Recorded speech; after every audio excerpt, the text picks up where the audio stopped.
नमस्कार, M24 सिंधू न्यूजमध्ये आपले स्वागत आहे। मी रहीम शेख। पुणे या ठिकाणी पत्रकार भवनमध्ये राजकीय आरोग्य संसद जन आरोग्य अभियान महाराष्ट्र कार्यक्रम 17 फेब्रुवारी 2024 रोजी घेण्यात आले। या कार्यक्रमात प्रमुख पाहुणे डॉक्टर कराळकर नाशिक, पुणे येथील काँग्रेसचे प्रवक्ते सचिन सावंत हे आम आदमी पार्टीचे, वंचित बहुजन आघाडीचे, राष्ट्रवादी काँग्रेसचे कार्यकर्ते उपस्थित होते। राजकीय पक्षासोबत संवाद साधला। सर्व महाराष्ट्रातून रुग्णसेवक उपस्थित होते। जन आरोग्य अभियानाचे हक्क रुग्णांना मिळावे व कंत्राटी डॉक्टरला ज्यांनी 10 वर्षे सेवेत दिले अशांना परमानेंट भरती करावी। सध्या 25 लाख पदे रिक्त आहेत। असे 10 मुद्दे राजकीय पक्षासमोर मांडण्यात आले। पाहूया सविस्तर बातमी। रुग्णांचे हक्क काय आहेत? हम हमारा हक मांगते नहीं किसी से भीख मांगते। पुढची घोषणा अधिकार आरोग्य सेवा दर्जेदार आहे सर्वांचा अधिकार। पुढची घोषणा लक्षात ठेवा, आपण वाटल्यास डिस्प्ले करूयात नंतर। आरोग्य हक्काचा कायदा, तुम्ही म्हणायचे तुमचा आमचा फायदा। आरोग्य हक्काचा कायदा, आरोग्य हक्काचा कायदा, तुमचा आमचा फायदा। सगळ्या सेवा मोफत, आडतच नाही तर थोडून येणार। लोक गेली की दवाखान्यात आणि जाणार पण ना, तर सगळ्या मोफत आहे म्हटल्यावर आपण खासगीत कर्ज काढून का जायचंय? तपासणीसाठी म्हणा किंवा सर्दी तपासाठी म्हणा किंवा सर्जरीसाठी म्हणा, लोक दवाखान्यात गेली आणि भांडायला लागली डॉक्टरांबरोबर, भांडायला लागली नर्स बरोबर। का बरं? औषधच नाही, खडखडाटे, लोक नाही, डॉक्टर नाही। डॉक्टर वैतागलेत की एवढी ओपीडी वाढलीये, आम्हाला इथं थांबावं लागतंय, लोकांना आम्ही औषधं देत नाहीत, लोक आमच्याशी भांडतात। ही परिस्थिती आपण अनुभवतोय। मुद्दा एकच नाहीये, ते अनेक आहेत। आपण दरवर्षी आपल्या पोरांचं पासनापाचं कार्ड आणायला जातो की नाही, तसं आपण या जनतेने, या महाराष्ट्राच्या जनतेने या सरकारचं पासनापाचं कार्ड काढलंय। ते कार्ड मांडायला आपल्या महाराष्ट्रातल्या जन आरोग्य अभियानाच्या वेगवेगळ्या जिल्ह्यातल्या प्रतिनिधींनी पुढे यावं अशी आम्ही त्यांना आग्रहाचं आवाहन करतो। अतिशय अपुरा बजेट, भारतातील 28 राज्यांपैकी महाराष्ट्र राज्य आपल्या अर्थसंकल्पात सर्वात कमी खर्च म्हणजे फक्त 4.1% आरोग्यावर करते। हे सरकार नापास। रिक्त पदांची काय परिस्थिती आहे या विषयावर बोलते।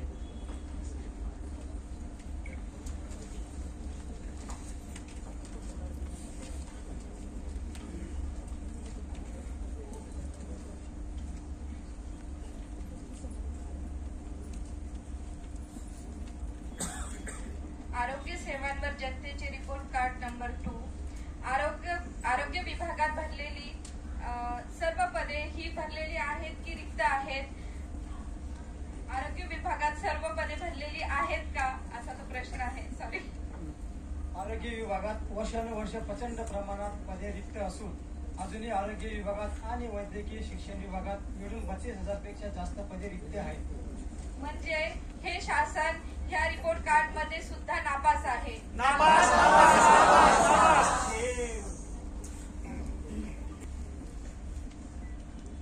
औषधांचा पुरवठा पुरेसा आहे का?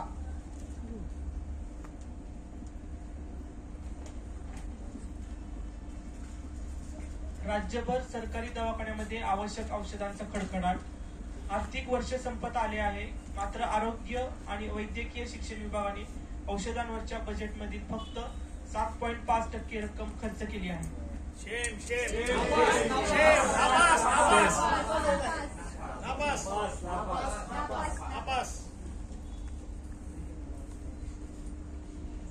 पुढचा मुद्दा शहरी आरोग्याचा आहे। पण परिस्थिती, शेतीची परिस्थिती, रोजगार न मिळणे या सगळ्यामुळे मोठा लोंढा शहराकडे येतोय। तर शहरी आरोग्याची काय परिस्थिती आहे याच्याबद्दल मुंबईहून अविनाश कदम आणि पुण्यातून स्वप्नील घेवार। प्रश्न होता की शहरांमध्ये आवश्यक सरकारी आरोग्य व्यवस्था आरोग्य सेवा उपलब्ध आहे का? परिस्थिती अशी आहे की सर्व राज्यभर शहरांमध्ये सरकारी आरोग्य सेवा खुंटलेली आहे. देशात सर्वात जास्त शहरी लोकसंख्या महाराष्ट्रात आहे. मात्र शहरातील सरकारी हॉस्पिटलांच्या खाटांची संख्यामध्ये आपला नंबर भारतात 8वा. ह्या रिपोर्टमध्ये सुद्धा आपण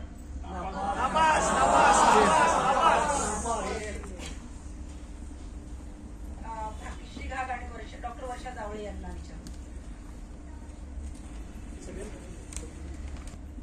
आरोग्य सेवांवर जनतेचे रिपोर्ट कार्ड नंबर 5. सरकारी व्यवस्था बळकट करून खासगीकरण टाळले का? आरोग्य सेवांचे खाजगीकरण वेगाने करून आपले दवाखाने दिले कंपन्यांच्या हातात. राज्यभर रुग्णवाहिका, प्रयोगशाळा, MRI, CT स्कॅन सेवा खासगी कंपन्यांच्या हातात देऊन टाकल्या आणि आता संपूर्ण जिल्हा रुग्णालयाचे खासगीकरण करण्याची तयारी आहे. याबाबत सरकार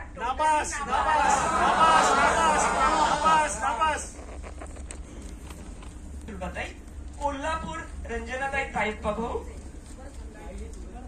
सचिन भाऊ आणि पवन भाऊ. पुढच्या मुद्द्यावर आपण जातोय, विषयावर आपण जातोय रिपोर्ट कार्डच्या. तर एकूणच खाजगी आरोग्य सेवेमध्ये रुग्णांचे काही हक्क असतात आणि नुसतं आपण असं बोलत नाहीये. आपल्या पोकळ घोषणा नाहीत जे राजकीय नेते करतात त्या. Maharashtra nursing home registration act 2021 मध्ये सुधारित नियम आहेत. रुग्ण हक्क, दरपत्र आणि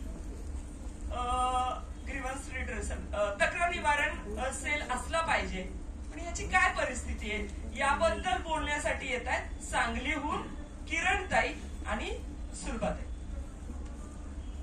हे बघा, आरोग्य सेवांवर जनतेचे जे प्रगती पुस्तक, सेवांवर जनतेचे जे प्रगती पुस्तक आहे त्याचा 6वा मुद्दा असा होता की नियमांप्रमाणे खासगी रुग्णालयात रुग्ण हक्कांची अंमलबजावणी होते का?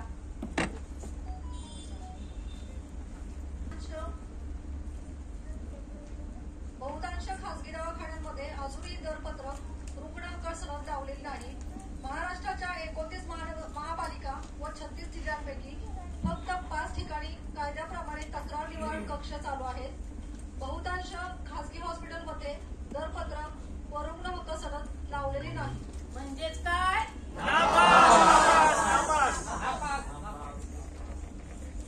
आणि त्यांची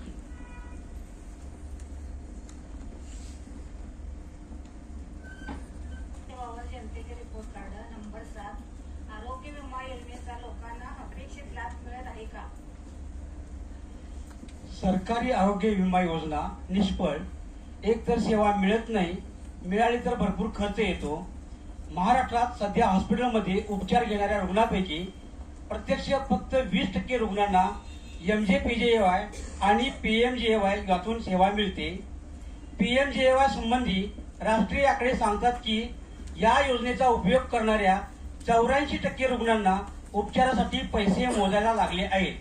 म्हणजेच हे शासन आशांनी संप केला, मध्ये त्यांनी मान्य केलं आणि पुन्हा संपाला बसल्यात 12 जानेवारीपासून. ही परिस्थिती चांगली नाही. या सगळ्या आरोग्य कर्मचाऱ्यांसाठी कामाची परिस्थिती योग्य आहे का?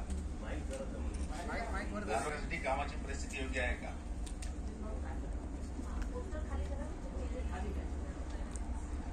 अपुरे मानधन, जास्त कामाचे ओझे यामुळे लाखो आरोग्य कर्मचारी असमाधानी आहेत. गेल्या 5 महिन्यामध्ये 70,000 आशा, 1 लाखापेक्षा अधिक अंगणवाडी सेविका आणि 33,000 NHM मध्ये कंत्राटी कर्मचारी यांनी राज्यव्यापी संप केले आहेत. तरी त्यांचे गंभीर प्रश्न सोडवण्याचे प्रयत्न झालेले नाहीये. याचा अर्थ हे सरकार जे आहे ते नापास आहे.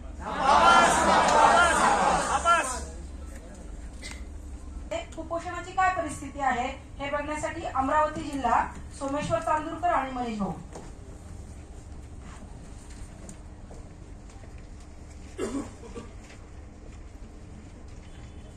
साथियो जिंदाबाद. महाराष्ट्रात कुपोषण आणि अॅनिमिया कमी झाला का? गंभीर कुपोषित मुलांचे प्रमाण देशात सर्वात जास्त महिलांमधील अॅनिमिया वाढतच आहे आणि महाराष्ट्रात मुलांमधील कुपोषणाचे उंचीच्या प्रमाणात कमी वजन हे प्रमाण 25.6% आहे, जे देशातील सर्व राज्यांपेक्षा जास्त आहे. महिलांमधील अॅनिमियाचे प्रमाण हे 54% आहे. हे खूप जास्त आहे आणि पूर्वीपेक्षा वाढलेले आहे. त्यामुळे हे सरकार नापास नापास नापास जिंदाबाद.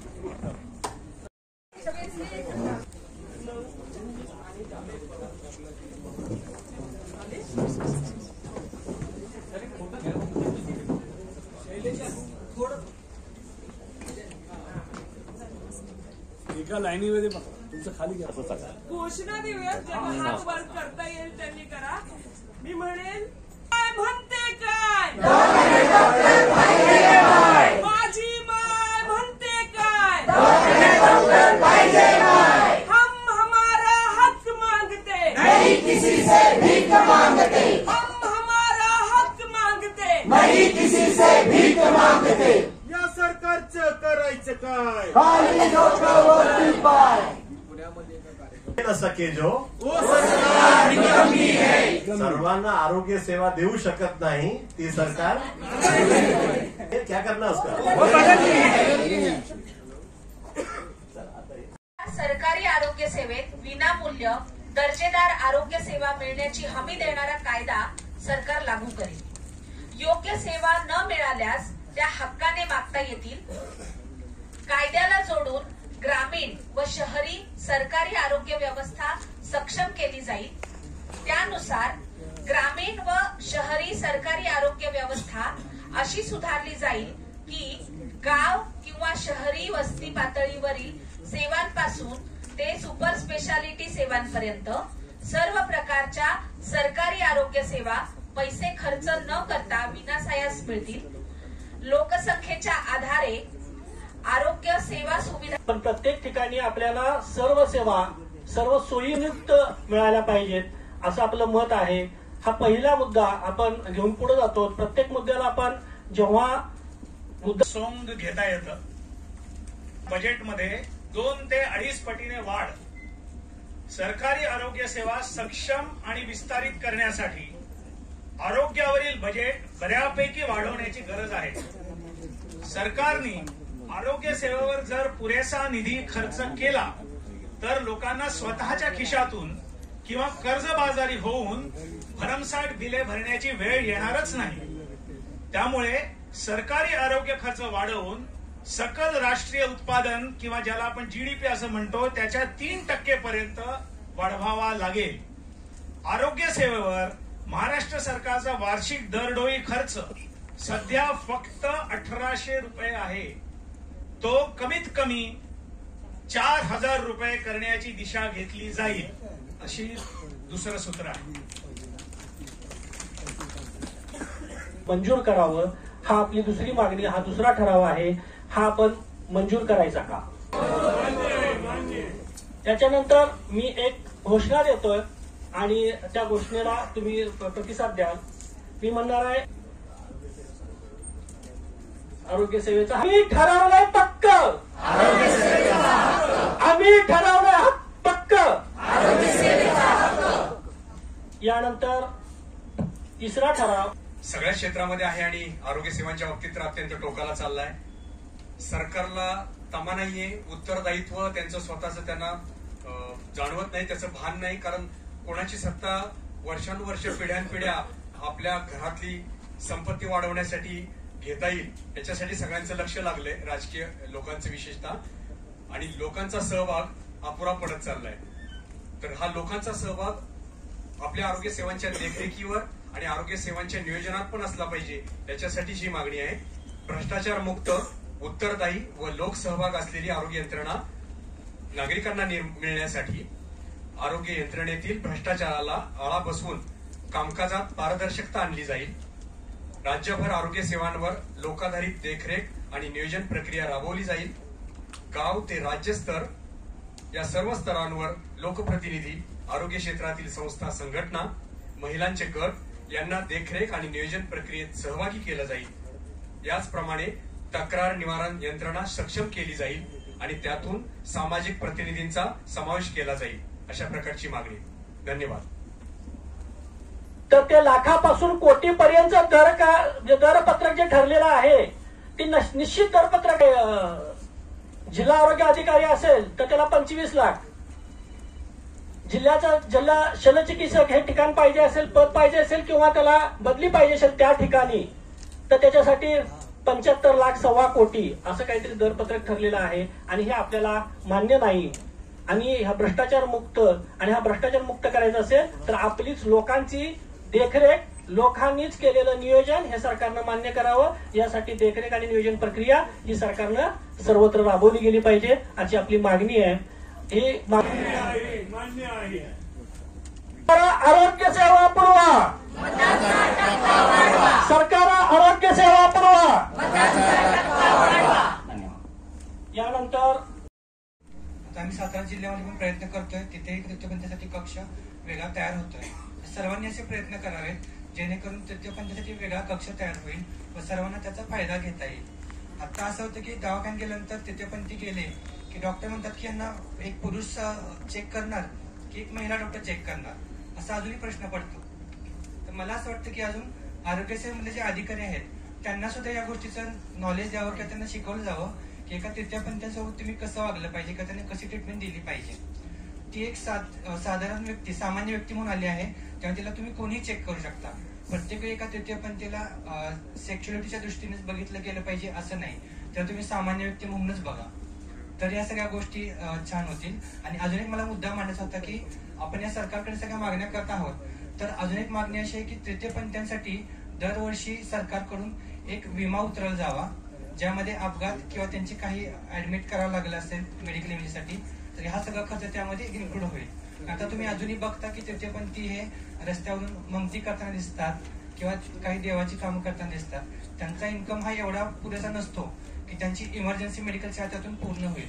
त्यांचं सगळं सेव्हिंग हे एका ऍडमिट झाले तर 1-2 दिवसाच्या बिलामधूनच त्यांचं सगळं सेव्हिंग निघून जातं. तर हे सरकारकडून जर त्यांना विमा योग्य प्रमाणे मिळाला दरवर्षी तर त्यांचं सेव्हिंग सुद्धा राहील आणि त्यांना सुद्धा आपल्यासारखं नॉर्मल आयुष्य जगता येईल. धन्यवाद. किमान लोकसभेची तर पहिली निवडणूक आहे आणि महाराष्ट्रातली सुद्धा विधानसभेची पहिली निवडणूक आहे. तर हे एक खूप महत्वाचा एक क्षण आहे ज्याच्यामध्ये जर कोविडचा सगळा अनुभव आपण लक्षात घेतला आणि महाराष्ट्रामध्ये कोविडमुळे सर्वात जास्त मृत्यू झाले हे जर आपण लक्षात घेतलं तर आता लोकांमध्ये हा मुद्दा गेलेला नाहीये. लोकांनी त्याची थोडीशी आठवण बाजूला केली. जिल्ह्यांमध्ये काय घडलंय हे आपल्याला सगळ्यांना माहिती. आता तरी आरोग्याचा मुद्दा हा एक राजकीय मुद्दा बनला पाहिजे महाराष्ट्रामध्ये अशी आमची जन आरोग्य अभियानाची अपेक्षा आहे. आणि फक्त आरोग्य हा राजकीय मुद्दा बनणे एवढंच नाही तर ह्याच्यासह की आमच्याकडे फॅक्ट्स आहे, आमच्याकडे अनालिसिस आहे, आमच्याकडे क्रिटिक आहे, आमच्याकडे सगळी एक सखोल अभ्यास आहे आणि त्यांच्याकडे नॅरेटिव्ह. धोरण समजून घेणं आणि धोरणाच्या मागचं पॉलिटिक्स समजून घेणं जास्त आवश्यक आहे असं मला वाटतं. राजकीय पक्षाचा कार्यकर्ता असल्यामुळे मला असं वाटतं की जोपर्यंत त्या समस्यांचं वर्णन आपण करत राहू आणि त्याच्या मागचे कारण, त्याच्या मागचं धोरण आणि त्याच्या मागचं पॉलिटिक्स जर आपण समजून घेऊ शकतो आणि पॉलिटिक्स नुसतं समजून घेण्याचा विषय नाही आहे, त्या ज्या राजकीय शक्ती ही धोरणं राबवतात त्यांच्याबद्दल आपण जनतेमध्ये जागृती नाही करू शकलो. आणि त्याचबरोबर सगळ्या राजकीय पक्षांना, विरोधी पक्षांना आता बहुतांश आम्ही सगळेजण एकत्रच आहोत आणि एक मत आमचं सगळ्यांचं आहे की आताचं जे सरकार आहे ते या देशासाठी अत्यंत विघातक आहे. देशाचे पूर्व पंतप्रधान मनमोहन सिंगजी म्हणाले होते की हे नेतृत्व जर देशासाठी आलं तर ते देशासाठी विघातक ठरणार आहे. मोठे नेते हे मला असं वाटतं की त्यांना भविष्य दिसत असतं आणि त्यामुळे ते भविष्य आता त्याच दिशेनं चाललेलं आहे जे सत्यात उतरत आहे ते आपण पाहतो. खऱ्या अर्थानं आपल्या सगळ्यांचं अभिनंदन यासाठी देखील करावं लागेल की राम मंदिर, हिंदुत्व, हिंदू मुस्लिम आणि राष्ट्रवाद या सगळ्या नावाखाली समाजातील, देशातील जनतेचे जे मूलभूत प्रश्न दाबण्याचा प्रयत्न होतोय. आणि मगाशी अभय शुक्लाजींनी नॅरेटिव्ह हा शब्द वापरला. हा नॅरेटिव्ह प्रस्थापित करण्याकरता, तो स्वतःच्या बाजूने प्रस्थापित करण्याकरता जनतेपर्यंत पोहोचण्याचे सर्व आवाज, सर्व माध्यम कशा पद्धतीनं ताब्यात घेतली गेलेली आहेत हे गेल्या 9 वर्षांमध्ये आपण पाहतो आहोत. आणि म्हणूनच दुर्दैवानं सांगावंसं वाटतं की या लोकशाहीची इतकी विदारक अवस्था आलेली आहे की ज्या प्रश्नांवरती जनसामान्यांची भावना, म्हणजे खऱ्या अर्थानं आपण हा भावनाशील देश म्हणतो, आणि या भावना ज्या मूलभूत मुद्द्यांवरती उद्दीपित केल्या गेल्या, आज समस्त शेतकरी वर्ग रस्त्यावर आहे. काही वर्षांपूर्वी त्या ठिकाणी तो तसाच होता. परंतु जो भारतीय जनता पक्ष किंवा मोदींच्या विरोधात जाईल तो देशद्रोही ठरवला जातोय आणि खुलेआम त्याचं समर्थन केलं जात आहे. सोशल मीडियाच्या माध्यमातून असेल किंवा त्या ठिकाणी माध्यमांच्या माध्यमातून असेल, संपूर्ण माध्यमं जी आहेत, प्रसार माध्यमे कशा पद्धतीने ताब्यात घेऊन केवळ प्रोपोगंडा मशिनरीच्या त्यांनी रूप घेतलेलं आहे हे आपण पाहतोय. आणि त्यामुळे आपल्या समोरचं जे काम आहे ते किती मुश्किल झालेलं आहे, किती त्या ठिकाणी दिवसेंदिवस कठीण होत चाललेलं आहे हे लक्षात घेतलं पाहिजे. आणि म्हणूनच हा आरोग्यासारखा मुद्दा असेल, शिक्षणाचा मुद्दा, तुम्ही लक्षात घ्या, शिक्षण, आरोग्य जे मूलभूत मुद्दे आहेत ज्याने मनुष्याचं जीवन अर्थपूर्ण किंवा अर्थहीन दोन्ही ठरू शकतं. एखाद्या जीवनाला अर्थ देण्याचं काम हे मूलभूत विषय करत असतात. शिक्षण त्याला त्या ठिकाणी या देशाची उत्क्रांत पाहिली स्वातंत्र्यानंतरची, म्हणजे अतिशय कठीण कालावधीत देश आपला पुढे गेला. जवळपास 85% लोकांना लिहिता वाचता येत होतं ज्यावेळेला स्वातंत्र्य मिळालं तेव्हा. आरोग्याचा विषय तर काय त्या ठिकाणी खिचगणतीतच नव्हता. असे अनेक विषय. आणि त्यावेळेला देशाचे पहिले पंतप्रधान नेहरूंनी, ज्यांच्याबद्दल फार द्वेष यांना आहे, त्यांनी या देशामध्ये खऱ्या अर्थानं विकासाची पंचवार्षिक योजना जर तुम्हाला आणायची असेल तर त्यासाठी डेटा लागेल. तुम्हाला काय परिस्थिती आहे, वास्तविकता काय आहे, फार सोपं करून टाकलाय. आणि मग आपल्या राजकीय कथामध्ये या सेवेचे मुद्दे जर आणायचे असतील तर आपल्याला थोडंसं आणखी गांभीर्याने त्याच्यावर विचार करत नाऱ्यांच्या स्वरूपामध्ये ते द्यावं लागेल. कारण कोठारी कमिशन पासून तर आता न्यू एज्युकेशन पॉलिसी पर्यंत तेव्हाही 6% GDPचा आपण बोलतोय, आताही बोलतोय. फार काय त्याच्यामध्ये बदल केलेला नाही. आणि मग विधिमंडळ असेल किंवा संसद असेल, कुठल्याही खासदाराला उचला, कुठल्याही आमदाराला विचारा आणि त्याची शाळा नाही का ती बघा. प्रत्येकाची शाळा आहे. त्याच्यामुळे प्रायव्हेटायझेशनच्या विरोधात ते बोलणार आहेत का तर शक्य नाही. कारण त्यांनीच आपली दुकानदारी सुरू ठेवलेली आहे. तसंच आरोग्याच्या क्षेत्रात होतं. म्हणजे 2 वर्षाच्या बजेटच्या भाषणामध्ये वित्तमंत्री तेव्हाचे आणि आत्ताचे हे 22 जिल्ह्यातल्या डिस्ट्रिक्ट हॉस्पिटल कसे प्रायव्हेट करायचे याचीच भाषणं करत होते. म्हणजे सरकार कुठलंही असेल, ज्या 2 पक्षामध्ये कॉम्रेड कराडांनी विभागलं तर ते त्याच्याकडे असंख्य असणारा शेतकरी, कामगार, असंघटित मजूर आणि सामान्य माणूस यांचं मूलभूत हित ज्यामध्ये आहे त्या हिताचा, त्या आरोग्याचा, शिक्षणाचा, निवाऱ्याचा, पाण्याचा, वाहतुकीचा प्रश्न हा प्राधान्यक्रमाने का येत नाही? तो जर येत नसेल तर तुम्ही कोणत्या राष्ट्राच्या बाजूने बोलताय हे उघड. आणि तुम्ही अंबानी, अदानी आणि त्यासारख्या बलाढ्य कॉर्पोरेटच्या अंगाने उभे आहात. आणि ज्या राष्ट्राचा पाया हा तिथला श्रमिक वर्ग असतो, तिथला शेतकरी असतो, त्या पायाकडे तुमचं पूर्णपणे दुर्लक्ष आहे. त्यामुळे तुम्ही खऱ्या राष्ट्रवादाची भाषा बोलत नाही आहात. हा सूर पण आपल्या या परिषदेमधून उठला पाहिजे. आत्ताच भाषा सुरू झालेली आहे $1 ट्रिलियन इकॉनॉमीची. आणि मला वाटतं सर्व जिल्ह्यामध्ये आपण पण सहभागी झाला असाल. जिल्हा पातळीवर याच्या नियोजन बैठका चालू आहेत. 2047 मध्ये भारत $1 ट्रिलियन इकॉनॉमी होणार म्हणून आत्तापासून नियोजन चालू आहे. आणि त्या नियोजनामध्ये आम्हाला कॉन्फिडन्स किती आहे बघा. 2047 मध्ये पण त्या सत्तेवर असणार आहे. या फाजील आत्मविश्वासातून ते पुढे जात आहे. पण त्या सगळ्या नियोजन